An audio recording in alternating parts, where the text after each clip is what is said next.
July 13th, 1997, and this is Priscilla Wyke for the Marshall Public Library Oral History Project.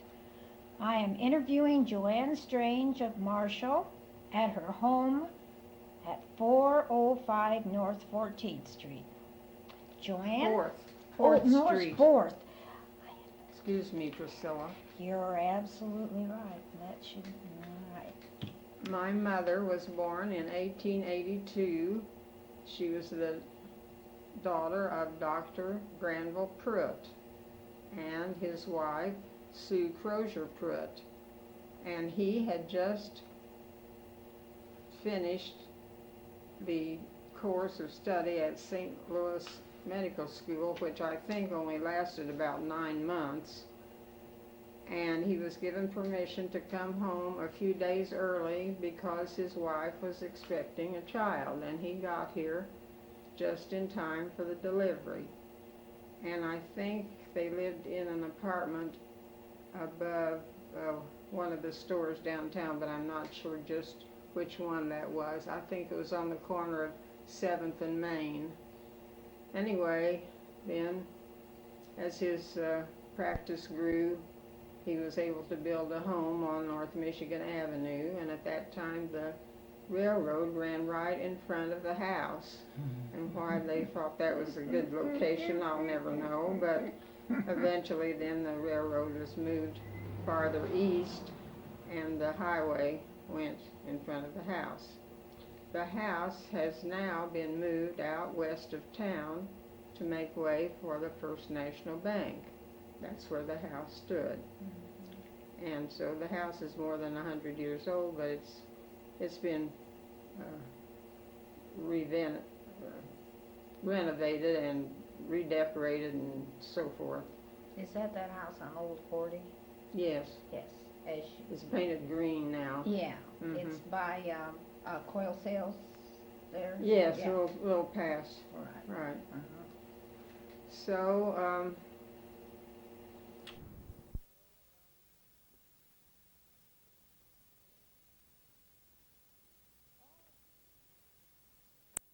when people would come in to see the doctor or do their trading, there wouldn't be any place for them to eat. So she would often look out and see Grandpa coming home with a package of meat in his hand. And when he got there, he would tell Grandma to fry the chops or whatever he had brought, that so-and-so and wife would be coming for lunch. So they were always prepared for other guests. And this was, what about time frame now? Tell me what? Well, it would have been in the 1890s, okay. or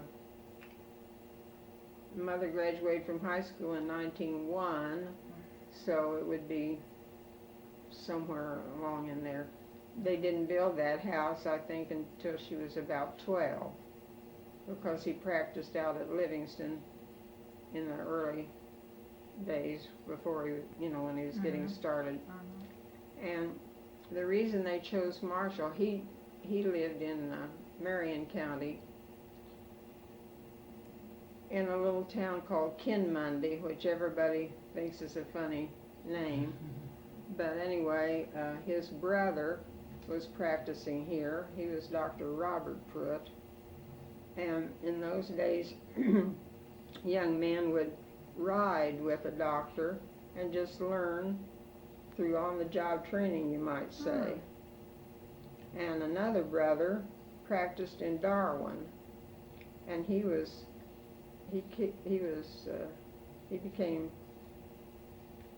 died early in life because he was crossing the Wabash River to attend to a patient, and he caught pneumonia and died. So the three brothers were doctors? Right. And Dr. Robert had 2 daughters. That's been all so long ago, nobody would know anything about it. But anyway, Mother was visiting them one time when she was a little girl and was ready to come home. So the grocery delivery boy was there. Of course, he had a horse and buggy, or wagon probably. So she got in the wagon with the driver, and somewhere between Uncle Robert's house and uptown where they lived, the horses got frightened and bolted and ran away, more or less, and she was thrown from the wagon, but she wasn't hurt. But I have a little clipping from the newspaper that tells about that, and it's rather funny to read because they didn't write stories the way they do these days. And Priscilla, when I go this way, can you turn it off? I sure can. Because, you know, you Right. sort of have to get your breath sometimes. Sure you do. Just take And your time. Anytime you want to ask me a question to sort of guide my talking, because Did we mention your mother's maiden name? Pruitt. Pruitt. P-R-E-W-E-T-T. See, right at the beginning I was busy with this. Okay. She also said that, and I think this is true because I've heard other older people say it, in those days they had deeper snows. The weather was just much colder than it is now, all over. And so coasting was a big thing, and one time she hooked her sled on behind a wagon, of course, going east on Main Street, and she couldn't get unhooked in time, and so she went clear to the railroad track, which was farther than I'm sure a little girl was supposed to go, and I don't know how she got back. Probably she hitched a ride or something.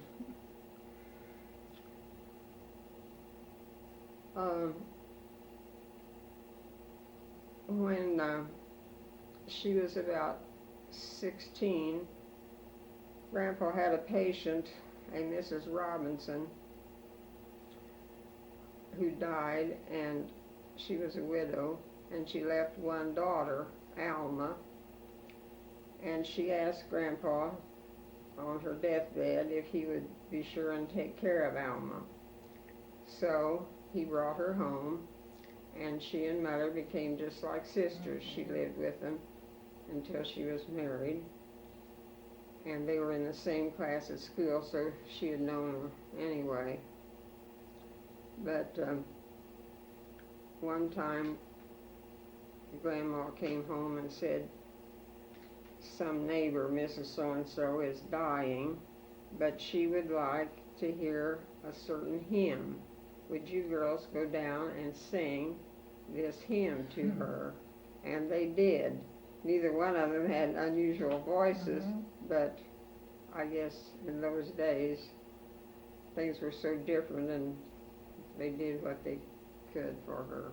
Now this girl, Alma, is, Alma, we would know her today as Alma Cork. Alma Cork, Right. and she is responsible for part of the funding. Yes, she and her husband gave the first donation for the Cork Medical Center. And it's named because of that. Another thing Mother told was that whenever the circus came to town, which I think was about every summer, they got up early and went down to watch it unload. It came, of course, on the train, railroad, and I think the circus grounds were about down where the florist shop is. There were no houses down there then. That was all vacant lots. Down there where Shaw's? Yes, Shaw's I was. think. So that'd be on the south side of town? Yes, it's on the south side of town. I think that's the general. Would that have been close to the railway? Well, it must have been. Because wasn't Earl Turner's lot there supposed to be a watering hole for one of the trains? That may be. I just, this is so vague, you know. I heard these stories, but I don't know too much about the location of things. But anyway, my father lived in the south part of town, and he would be one of the boys who would carry water for the elephants, and their or he would get a free ticket into the afternoon show. And then I suppose Mother and Alma probably came home and had lunch, and then in the afternoon they went to the matinee performance. The circus would also give a parade downtown. They would get all the animals in the cages and get clowns dressed up and everything, and then they would come and parade down Main Street.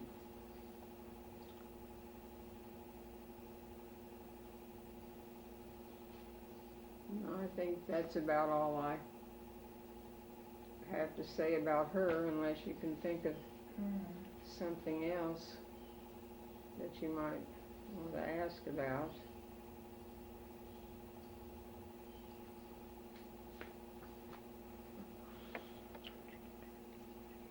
Here we go. Now we're going to continue with the interview with Joann. And talking about the circus brought up a couple questions about the railroad and where it ran in Marshall, and Joann's going to tell us a little bit about that. Well, I think we've cleared up the New York Central route, haven't we? It was down Michigan Avenue. So let's talk now about the Pennsylvania, which ran east and west. It's in the same location now, which is south of the high school, north of the high school quite a bit.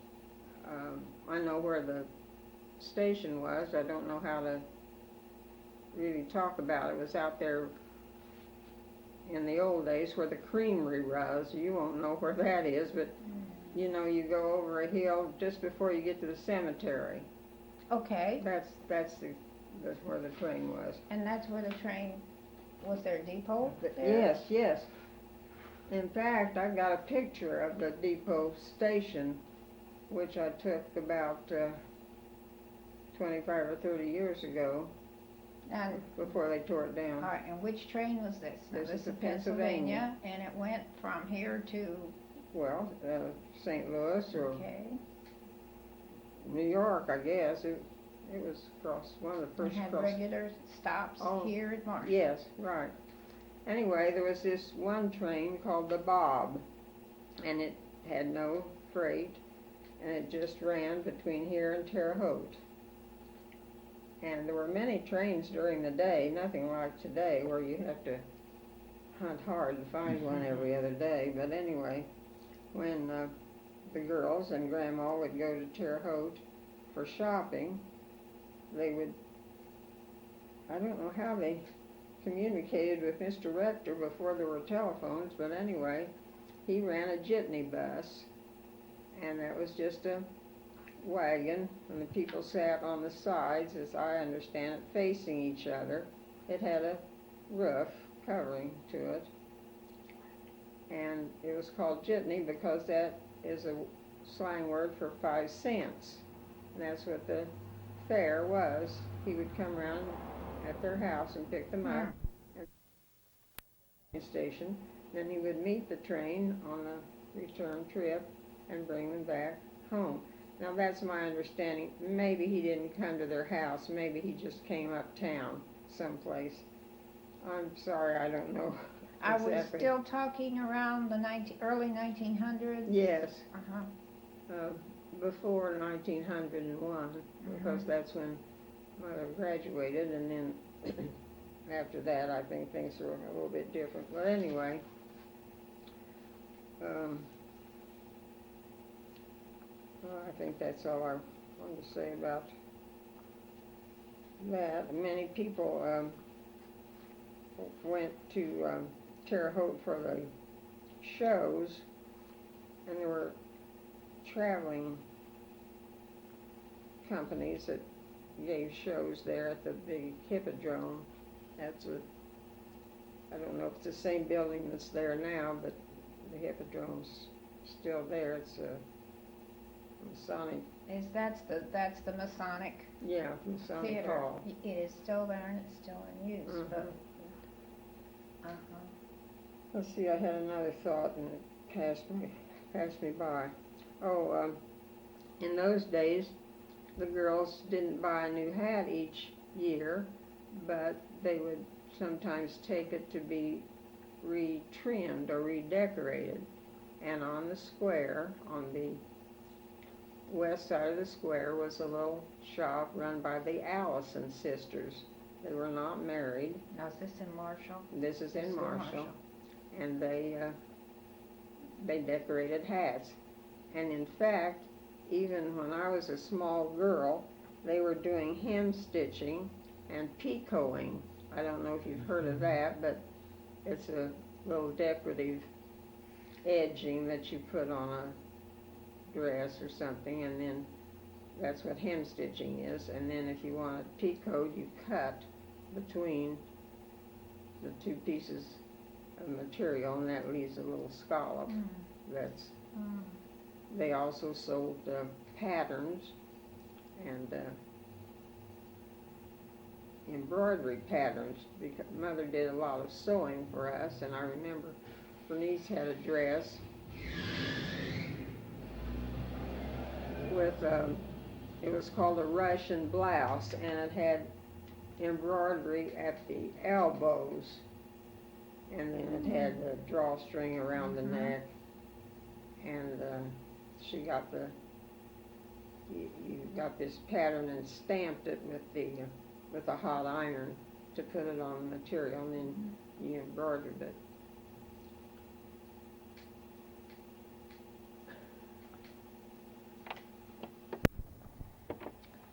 Band concerts have always been a big thing with Marshall, and the current city band is more than 100 years old now.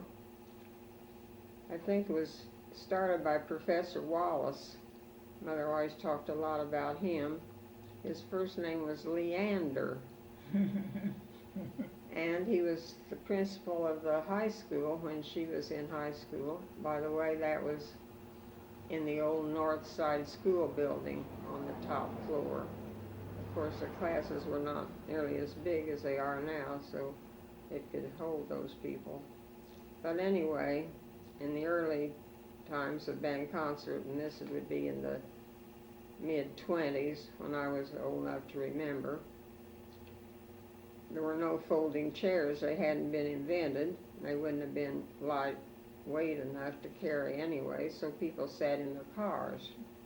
And at the end of each piece, you would honk the horn instead of applauding. There were no ice cream socials, but the kids would always go to the Greeks. That was a little confectionery located between 6th and 7th on the south side of the street. It was run by a couple of men who had come here from Greece. They made their own ice cream and their own candies. There was a section of the room in the back where kids could dance, and I remember there were mirrors all around the room. Not big mirrors, but just a band of mirrors. And with Bonami or something, they would put advertisements on the mirrors with white stuff. What kind of dancing did they do? Oh, foxtrot. People danced in the 20s. And what did they have? What music did Oh, they had a jukebox. Uh-huh. There were jukeboxes then. I think you could get a tune for a nickel. I don't know what it costs these days, but probably quite a bit more. And then I can tell you about a barber shop, because I wore Dutch bob, always had straight hair, and we went to the barber shop on the east side of the square, about midway. It was called Clem's and somebody else, I forget the other man's name, but anyway, on one side there was a big area of cubby holes, and each man who went there each day for a shave had his own shaving mug. And in the middle of the room there was a big lavatory. Well, that's what I call it, where they got water to make the shave stuff. And since I was a little girl and I sat in the big chair, they put a board over the arms of the chair so I'd be high enough for the cutting. And there weren't beauty shops then because permanents hadn't come in, although there was such a thing as a Marcel. But anyway, there were never very many women in there, and it was sort of embarrassing. And I think then later we got our hair cut at the beauty shop rather than going to the barber shop. And I do remember my first permanent. I think I was about 13, maybe in the 8th grade perhaps. I didn't live here then, but it'd be all the same. Sure. You were attached, they put wires, they put a clamp on your head with a wire that went up into the machine. Oh, one of those. And I always worried about what if there was a fire, how could I get out? But it never happened, so it was all right. I think once in a while you heard stories of some disaster that happened to somebody. I'm sure it might have happened. And I also remember that at the Delaney Bank, which was then on Main Street on the north side, there was a man sitting up above in a little balcony with a shotgun over his knee, and I think it was Elmer Renner. And I don't know whether it was the time when there were a lot of bank robberies or why that was. Isn't that something? But I know that that's right. I think it's Elmer, right. But We better ask somebody else if they remember that. when would that have been? In the 20s? Yes. Huh. That would be something.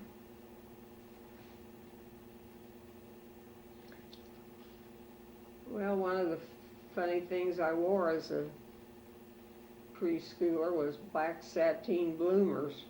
We all wore bloomers, and they were designed to show. The dresses were shorter, and so they hung out. And for morning wear, or when we were playing, black sateen bloomers were just what you wore. Mm-hmm. I guess so if you scooted around on the floor, they wouldn't get dirty or something. I don't know. Were they pretty full? Yeah, they were bloomers. I mean, you know, the pictures would say bloomers. Well, they weren't huge like a gymnasium suit. You've seen those. Right. But they had elastic at the leg, above the knee.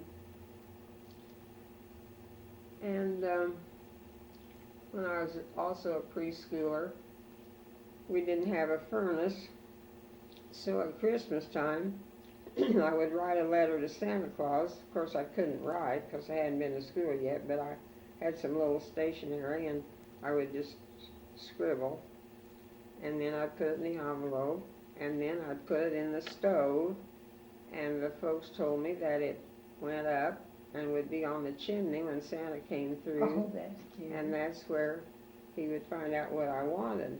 And I said, well, how can that be? Because we put the waste paper in there. And that gave me the big clue that there wasn't any Santa Claus. So I promptly told my next door neighbor, who was 1 year older, that there wasn't any Santa Claus. And at first she didn't believe me. So then she asked her mother, and I guess her mother was a little hesitant. So she found out that there was no Santa Claus, and she cried. She was so disappointed, and I don't think her mother was very happy with me for telling that. But my folks never carried that too far. They never tried to make me believe it, but we did do that funny thing about the letters. Did they have a Santa Claus in town? I mean, you know, like we do now. But Mr. Rollison had a Santa Claus suit. I don't know what he did in town about it, but I know that he came to our door one time and stuck his head in. and I was frightened. I was always frightened of people in false faces or people dressed up. And one time I went to a Halloween party with my parents when I was about 4 years old, and Mother said I shook the entire time. I was so afraid of that. And another thing I remember about people in costumes, on the corner of Main and 5th, you may know there's a stairway on the outside. Yes. Well, there was a little porch up there, and a lady named B. Lockhart had an apartment there, and she always had a swing on that porch, and I like to walk up those steps and see her, and talk to her. And I suppose Mother went with me most of the time. Anyway, one time we heard that the Ku Klux Klan was going to parade, and we went down there, and I don't know whether we went on her porch or just stood on the street, but they met across the street where the laundry is now. It was a 2-story building, and they met in the upper floors there. So these few men came down. I think there were maybe only a dozen or so, in their white sheets, and I don't know where they marched, around the square probably, but that frightened me too. So there was a branch Yes. of the Klan Yes, here in Marshall? there was. And it was affiliated with the national Yes. group then?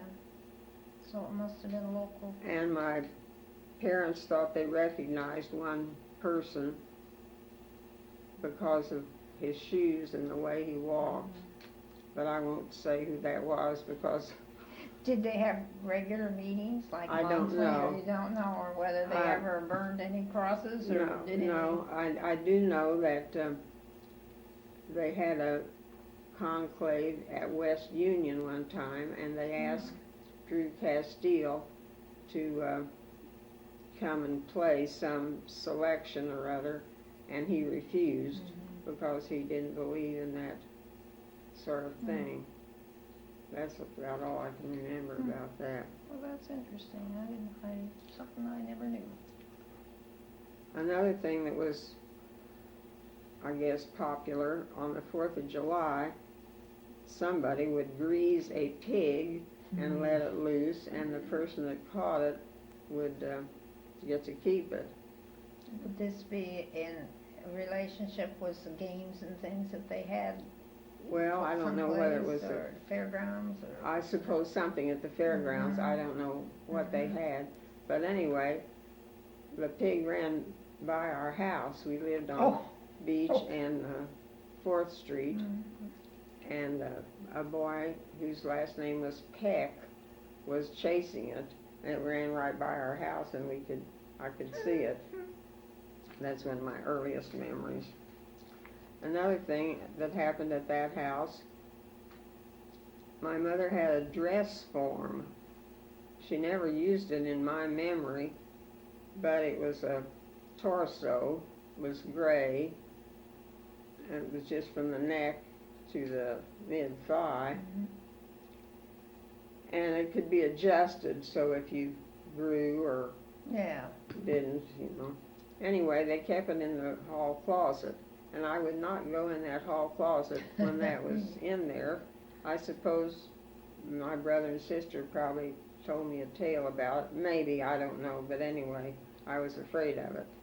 So Mother decided she didn't need it anymore, and Daddy took it out and hacked it up with a hatchet or something. And they did it right outside the dining room window, and wanted me to look at it and see that it was going to be gone forever, but I wouldn't even go to the window to look at it because it was so frightening to me. And I also like to look at, we had an old reader, probably more than one, but anyway, there was a picture in it of 2 children quarreling over a little horse, a little toy that was on wheels. And the boy had pulled the head off of it in their fight. And I didn't like that picture, so Mother put a paper clip on those 2 pages, so when I looked through that book, I wouldn't come upon that. That was terrible to be so sensitive, and it's too bad that they catered to that, but I don't know, I must have put up a terrible fuss. Yeah, I was gonna say maybe you fussed a lot. I probably did, I don't know. And also at that house, on the back door, Daddy nailed a spool of thread, well, it was an empty spool, but it had held thread below the handle, so I could reach it, so I could go in and out the door. You understand what I mean? Yeah. Now, where was this house again? It's on 4th and Beach. In Beach. It still stands. It's still there. Yes. I'd like to go in it and see it again, but I don't know if I'll ever get the chance. Has it changed much outside? Oh, it was painted brown when we lived there, and now it's white and blue. But no, I think maybe they built something on at the back. But I was born in that house on a Monday morning, just in time for the washing, Mother always said. Starting off the week the right way.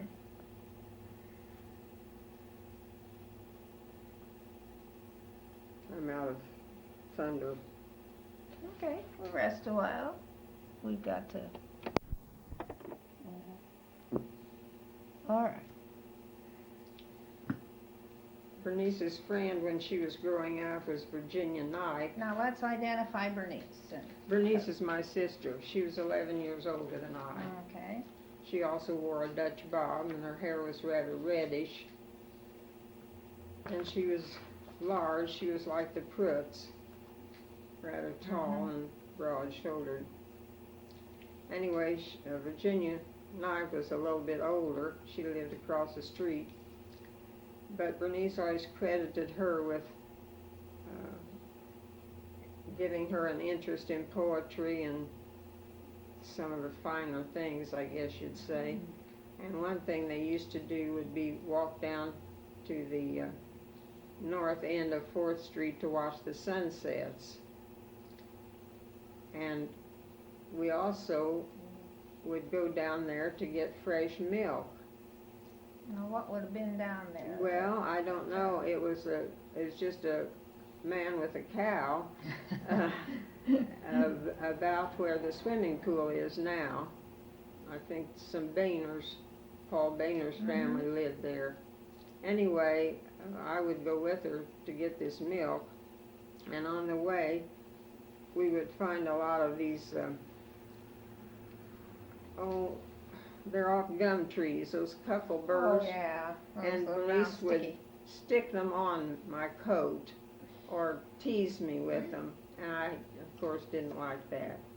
She also knew that I didn't like pickles, and sometimes she would just put her finger into the pickle juice, and then she'd chase me through the house and try to put her finger in my mouth and tell me it was a pickle. It was bad news. But I guess that's the way a 13-year-old would treat a little sister. I don't know. She and Virginia played dress up a lot, and they would get lace curtains for bridal veils and scarves and all kinds of things. And I don't know what they did, paraded around or something. One time they were playing cards, and it was a game called Rook. They were sitting on the grass, and she was supposed to watch out for me. I was just a baby, probably about a year old maybe, or maybe 2 years old. Anyway, when she looked around, I was eating grass. I was pulling up hunks of grass and ingesting them. Grandpa Pruitt had a Buick, one of the very first cars. Well, I don't know if it's the very first or not, but it was after I was born. Are we still in the 1920s now? Yes, yeah. very definitely. Okay. The very early 1920s. Okay. So this was. And he never did learn to drive it very well because my brother Granville learned to drive it early, and he would take him around. He was retired from practicing by that time, but Ram would take him out to the farm or wherever he wanted to go. Anyway, when we moved to Indianapolis, that was the only, we didn't have a car, so that was the car that we went in, and it had side curtains. In the nice weather, it was just an open air car, but when it rained or in the colder weather, you buttoned on these isinglass side curtains. And I think we only had that car about a year, and then we got what I would call a real car. It was a Durant, and it, of course, was enclosed and all. Now your brother is older, of course, would be. He was 4 years older than Bernice, so he was a freshman in high school when I was born. So that's a big span. And Bernice said that Grandma and Bernice stayed with Grandma and Grandpa the night I was born. But Daddy called up. They both had telephones by that time. He called and told that I had arrived, and she very happily skipped over before she went to school to look at me. But Granville didn't show up until evening when it was supper time. That's the first that he looked at me. But he wasn't so excited about it. No, he was sort of embarrassed, I guess, but he liked me after he got to know me. So there were just the three of you? There were just the three of us. And did we say what occupation your father had? He worked for the Ohio Oil Company. Okay, I'm not sure that we said that. No, probably not. When they were married, he was a grocery clerk for Ben Baird. Ben Baird had one of the big grocery stores. I think it was on the corner of 7th and Main. Here in Marshall? In Marshall. Here in Marshall. And was he a Marshall person? Oh, yes. And then when the oil was discovered, and there was a big draw of oil people here, that would have been about 1905 or 6, he got a job with the Ohio, and he was a office, I don't know what, office worker, clerical worker from then on. Okay, I was going to say something about Chautauqua. That, if I understand correctly, it was a series of entertainments. I don't know whether the same thing would have been given more than once, or whether each day would have had a different speaker or play or musical presentation, but it was in the open air, and it was on North Michigan Avenue. Where did you say it was, Priscilla? Well, across from me, where Bernice said the park would have been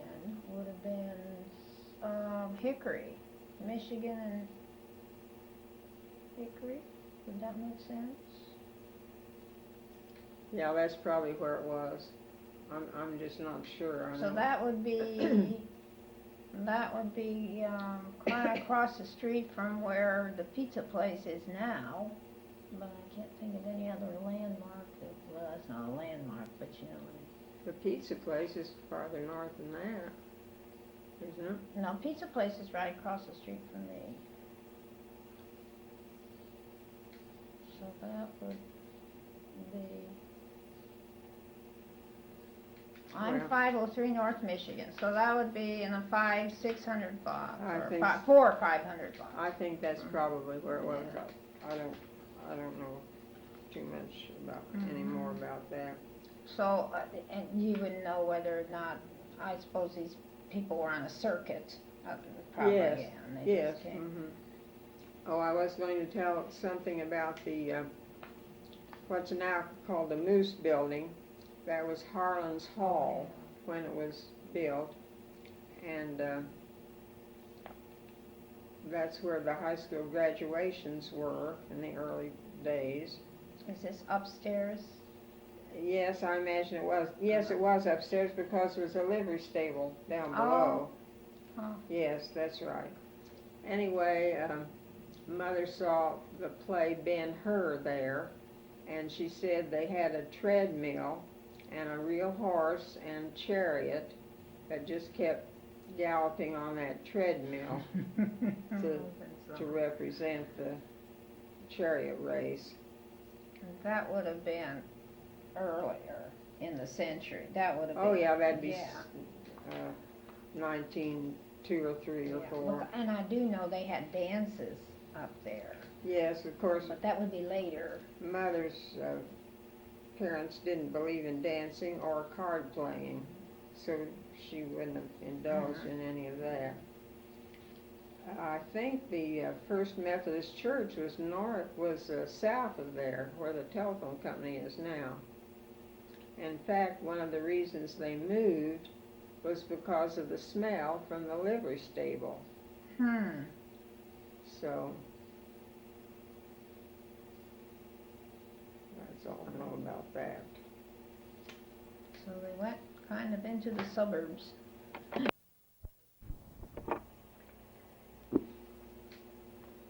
When Grandpa and Grandma first came here to live, they lived above some store around the square. I think it was on the west side, but I'm not sure. Okay, now this is Dr.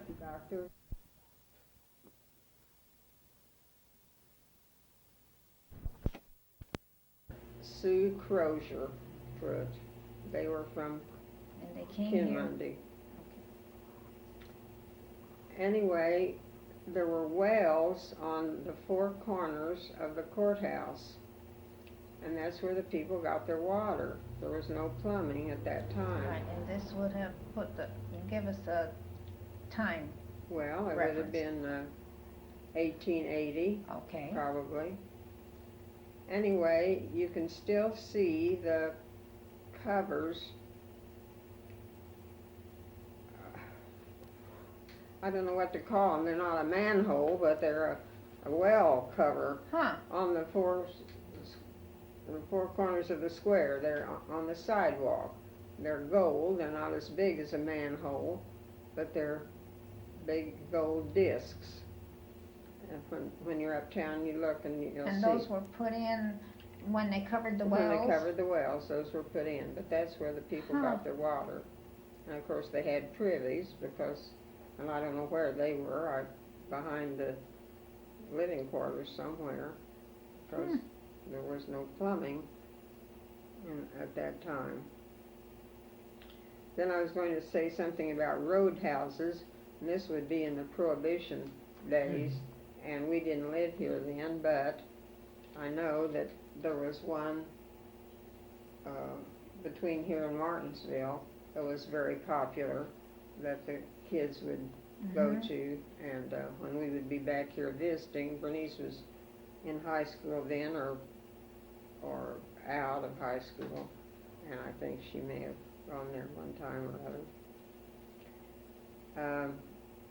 Our family were Baptists at that time, and Bernice, well, Mother and I guess all of them were baptized in Blizzard Ford, because there again, there was no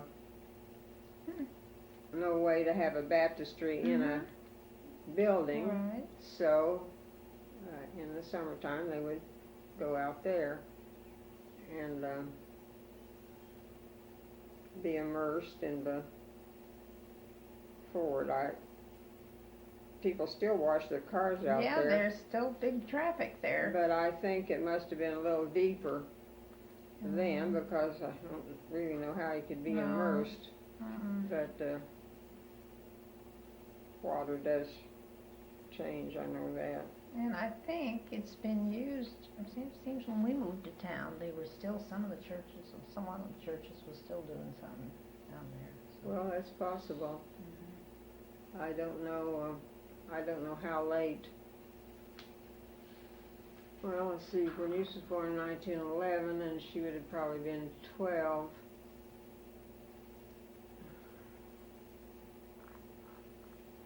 It might have been after I was born, which I don't know how old she was. You're usually baptized when you're about 12, and so that may have been true. Your whole family moved to Indianapolis. Well, yes, my brother was at Rose Poly by that time, but naturally the whole father, mother, and 2 kids. Bernice was she was a junior in high school. But Bernice got back here somehow. Well, not till afterwards. We all got back here afterwards. The Ohio Oil Company moves their people around quite a bit. I see. So Okay. we were in Indianapolis until 1932, and then or 33, then we were sent to Robinson, and we were there until 1942. And then, for a while, Daddy commuted to Terre Haute because the office was there. Were there several Ohio oil families Oh, here many. in town? Many. You might They came talk a little bit about that. Well, I don't know too much. They came from the east, from Findlay, Ohio area. J.K. Kerr and C.C. Carroll, and it always amused me because they always went only by their initials, A.T. Taylor and E.L. Taylor. And Wonder why. I do remember that the first office was just a house that had been converted, and the janitor was named Mr. Mehring, but they called him Pard for partner. And when we were in Indianapolis, we still subscribed to the Marshall Herald, and Daddy was reading it one night and found out that Mr. Mehring had died, and he was so impressed with that because I guess he had been a good friend to him. And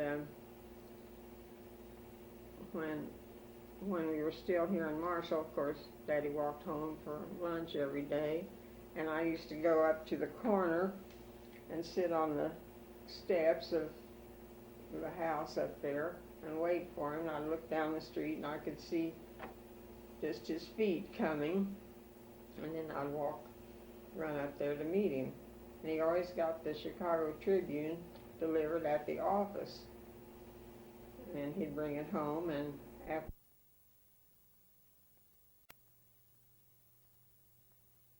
And this is the second side of the recording, and she's going to talk a little bit about her father now, who was a Marshall boy.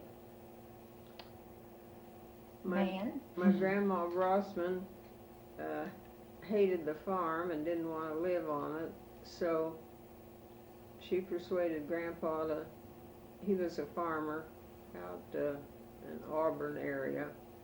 She persuaded him to come to town when her son was old enough to go to school, her son being my father, and he went to the South School.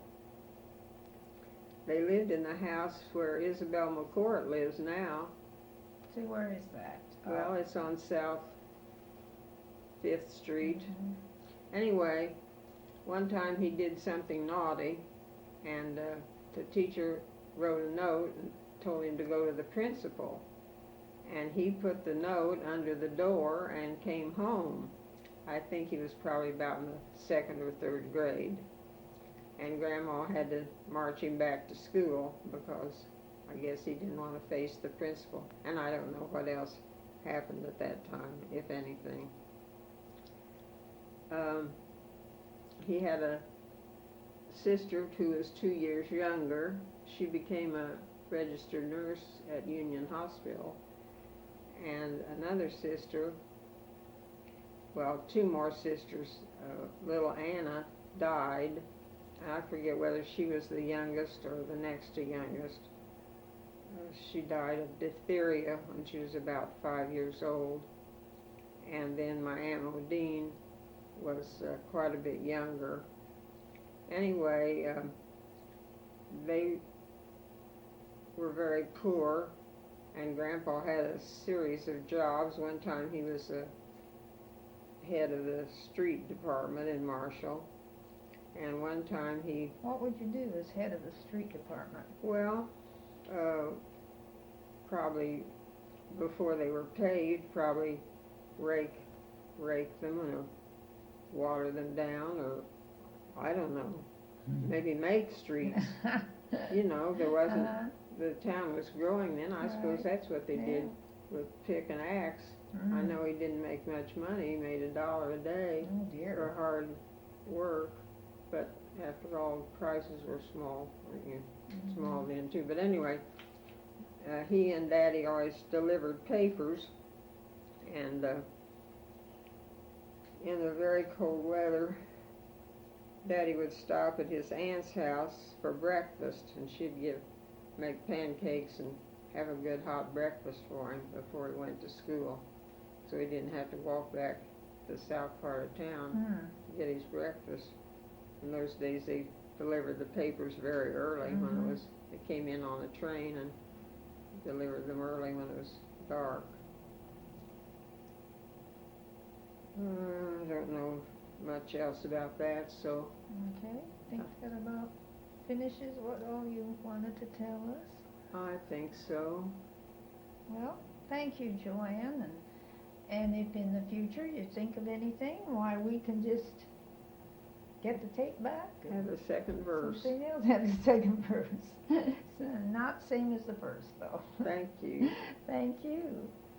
This concludes the interview with Joann Strange for the Marshall Public Library Oral History Project. Of course, my name is really Joann Brosman Strange. That's true, and we should say that. Because Strange is my married name, and that is not a Clark County name. That's right. Okay, so noted.